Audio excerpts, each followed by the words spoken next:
All right.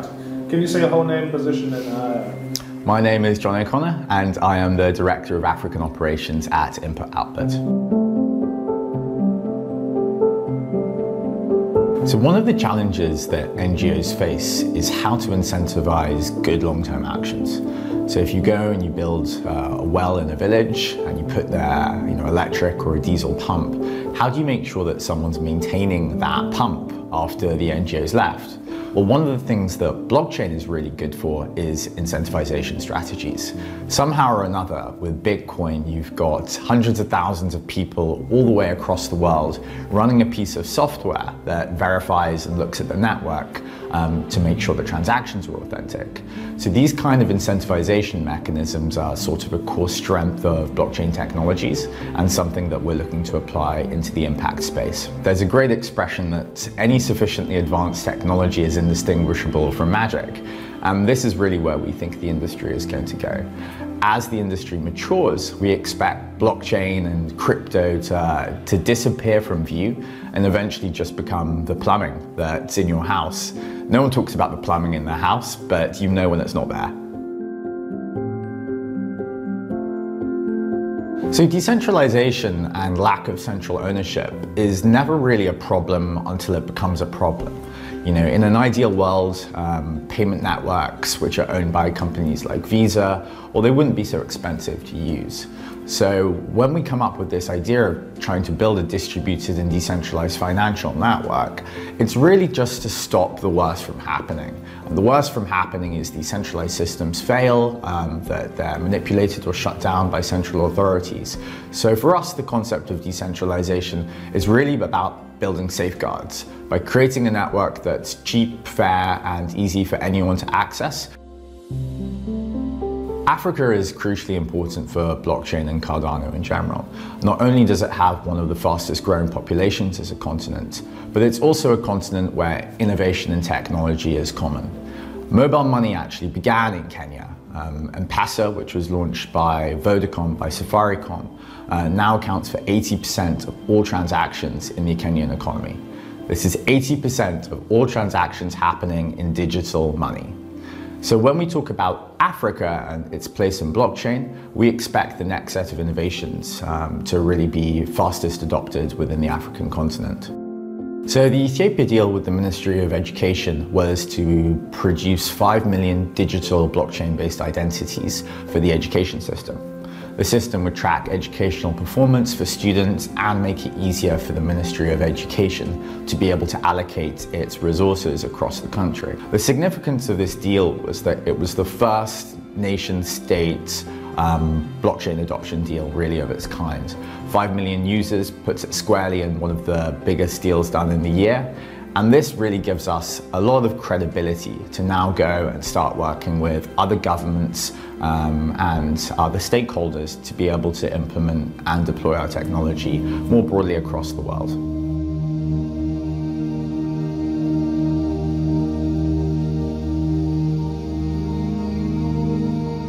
RealFi is the concept that what we need to be doing is connecting up cryptocurrency liquidity to real-world economic value. So this is maybe unfair, but one characterization of DeFi is that people take their cryptocurrency collateral to borrow more cryptocurrency, which they invest to make more cryptocurrency, and you've got this sort of circular money-making tree, right, which people are participating in. Our idea with RealFi is to take some of the value and the liquidity available on networks like Cardano and to start making it easier for that value to be invested into loans and credit opportunities for real people in the real world. So in practical terms, RealFi means lower interest rates payable by borrowers and higher yields for the investors. Within the Kenyan example, an SME might pay up to 48% APR. A US holder of ADA would probably be quite excited with a 25% a year interest rate.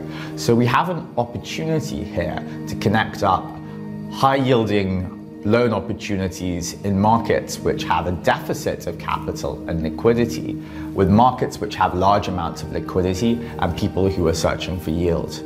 So really, RealFi is about trying to make the world a smaller place and connecting up capital opportunities with those people who have it. Typically, someone can only ever get a loan from a local capital provider, maybe a local cooperative, and this also means that they pay a higher rate of interest. So by enabling digital identity, we broaden the pot of capital which people can apply to, and ultimately reduce the interest rates which they may pay.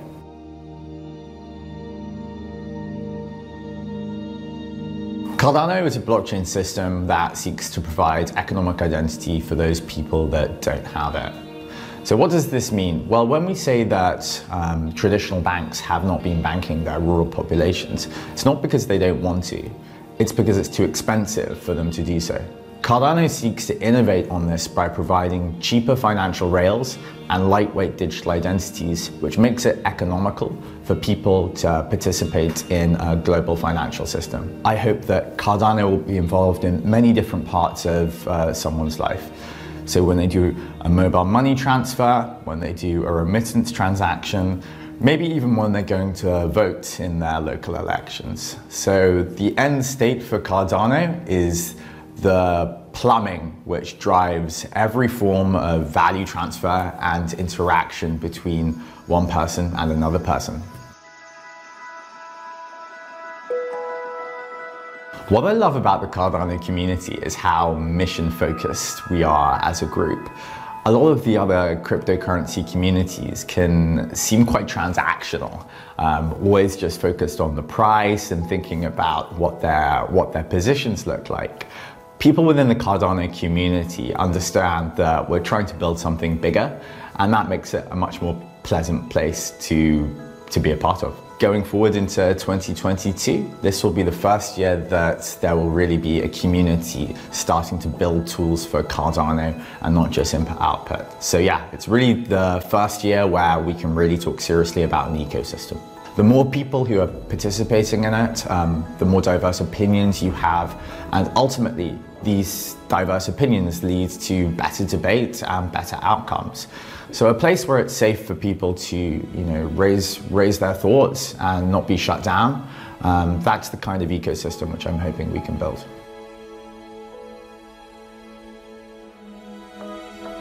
Within 10 years, I hope that Cardano's hit its billion users, that we're driving loans, financial value all across the world.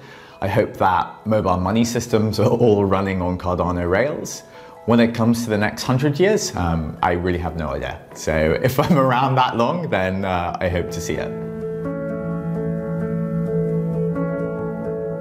Goguen finally allows us to start building financial contracts. So an insurance contract, a derivative, a swap, a lending contract. None of these things were possible on Cardano until this moment. We have Plutus, our smart contract scripting language, and Marlow, which is more focused on financial contracts. Together, this means that not only can we port over large pieces of the Ethereum decentralized finance ecosystem, but also start innovating by ourselves within the ecosystem to start taking these concepts forward and shifting us from DeFi into the RealFi era. So one of the things which I'm very excited by is that working through a partner called Possession in Kenya, we're starting to lend from cryptocurrency balances directly into small and medium-sized enterprises in Kenya. This is one of the first pilots that we're doing in the RealFi space. So really connecting up cryptocurrency liquidity to real-world loan and lending opportunities. We hope to scale this from a small pilot run by input-output towards a pipeline of opportunities which ADA holders all across the world can participate in. I think the team at input-output is so amazing that even when you're working hard and trying to move forward on some problems which can feel intractable, the quality of the people around you is really what helps you to carry on slogging through. I think our work around governance and digital voting is probably some of the most important work that we're currently pursuing. These problems have been around for hundreds and hundreds of years. Political theorists have been working on this across all parts of the world. What we're trying to do at input-output is to start to create the technology stack that enables people to create their own voting systems, be it in local communities or small organizations, rather than just on the nation-state level. So when it comes towards increasing the participation of communities within these sort of state superstructures, I truly believe our governance work is pretty revolutionary. We're hoping that within a couple of years, we'll have a blockchain voting solution, which we can start to test out for real-world elections. But in terms of what we're doing now, we've launched our Global Catalyst Fund. This is the world's largest decentralized fund, sitting at over $1 billion of value, which is distributed according to a voting system, which our community participates in. So we're already starting to work on this idea of, internet and distributed voting systems, and we hope to see that evolve and start to impact real-world elections in the coming years. IO is committed to working in Africa in a way that I think few other blockchain companies really are. I'm based in Ethiopia, which is where we head up our African operations, and we're looking to expand and open offices this year within Kenya and also South Africa. We're running a developer training course for people who want to learn Plutus in January and February in Ghana. We'll be training 70 students there on how to write our smart contracts, and that's really just the tip of the iceberg when it comes towards the investment and the commitment we're making across the continent.